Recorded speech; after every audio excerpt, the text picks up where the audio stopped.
Recently, we've made a lot of progress in getting the Atlas robot able to do tasks completely autonomously.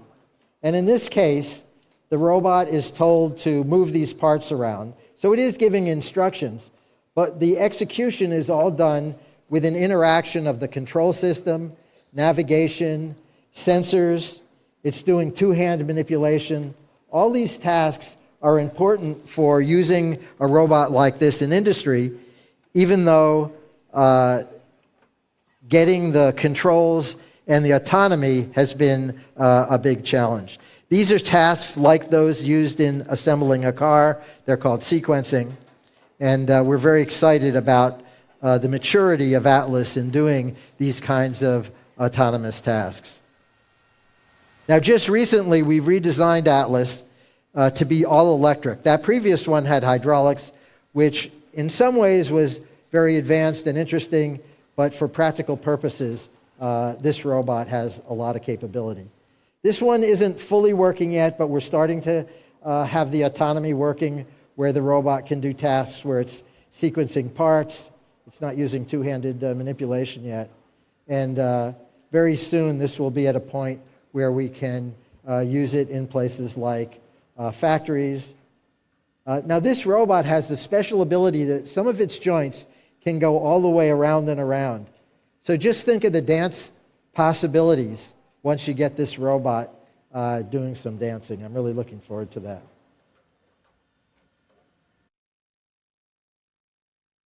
Now, the idea of a humanoid robot is a complicated idea. And I think there's some lack of understanding of what humanoid means.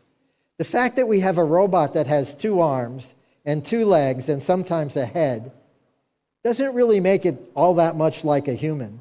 Generally, these robots don't have the intelligence of people. They have to be told a lot about what they're doing. They don't even really have the physical capabilities of a person. And they don't have all the other things that make humans human: the ethics, the ambition, the love that we have for our family.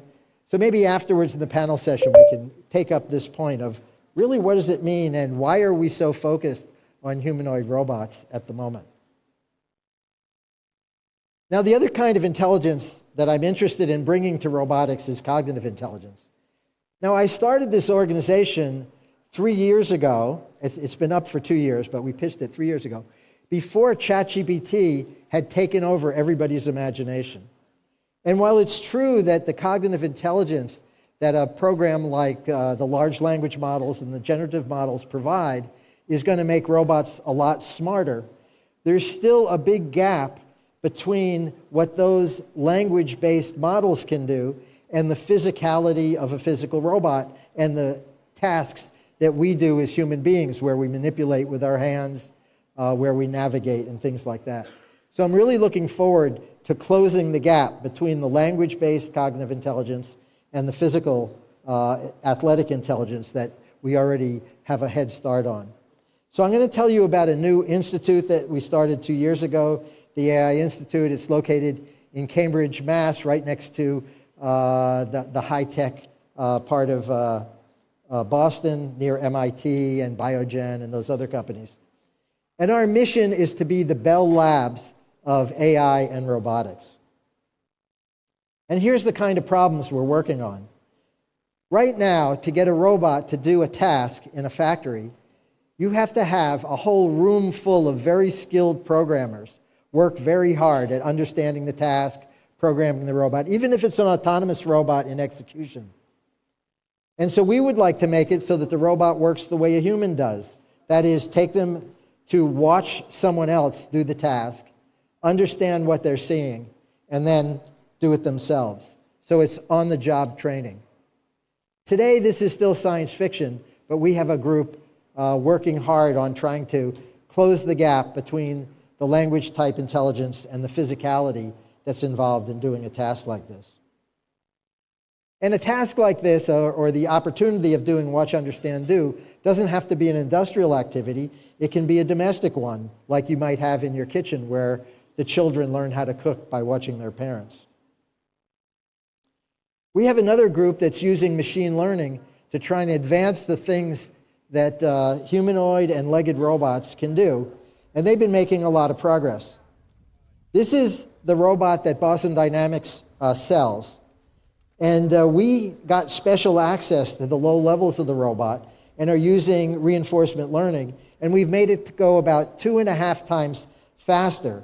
That's about 5.3 meters per second by having the robot use large-scale simulation in order to collect data about its behavior and then port that to the robot.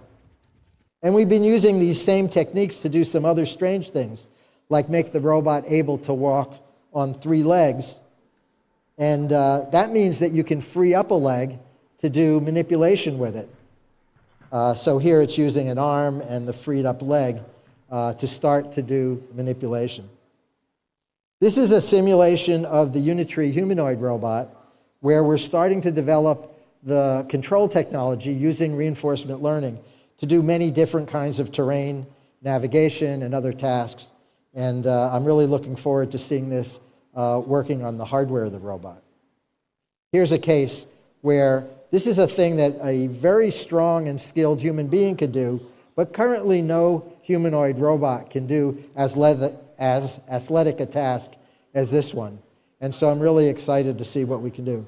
And we've been applying these techniques to the new Boston Dynamics robot.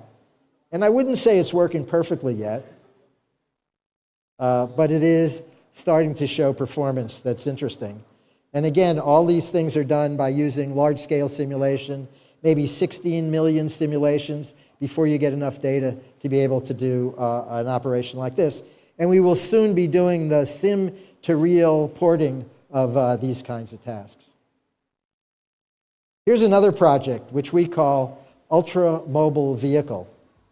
Now, human beings can use a bicycle where they don't only use the bicycle itself, but they use their bodies to throw their weight and then drag the bicycle after them.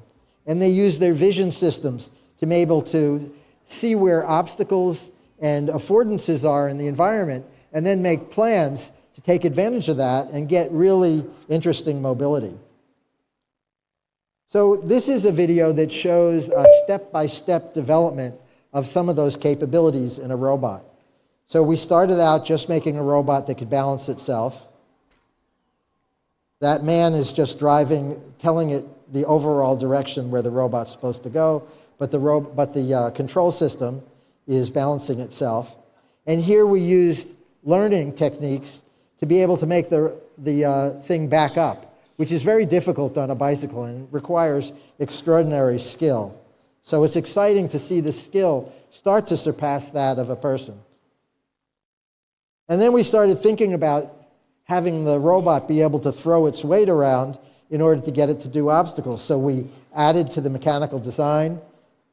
One of the things I should say is we believe that developing the hardware and the software are equally important.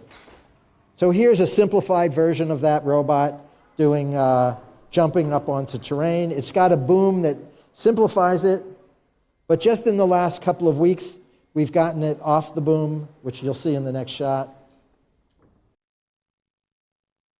So now we have a self-balancing thing that can throw its weight around.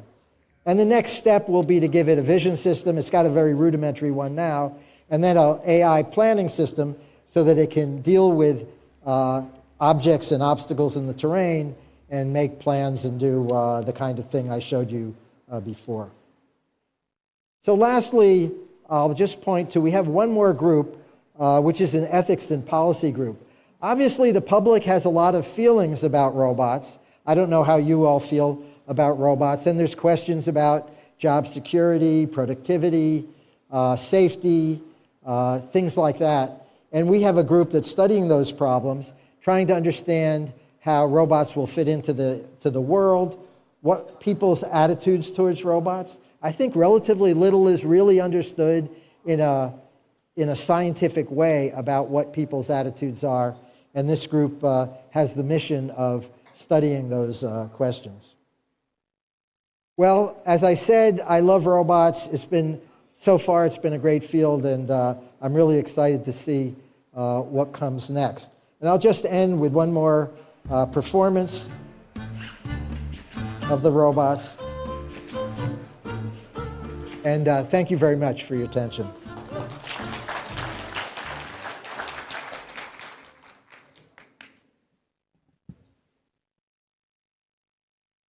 OK， 谢谢 Mark 给我们带来这么精彩的关于机器人的这么一个介绍。Very impressive.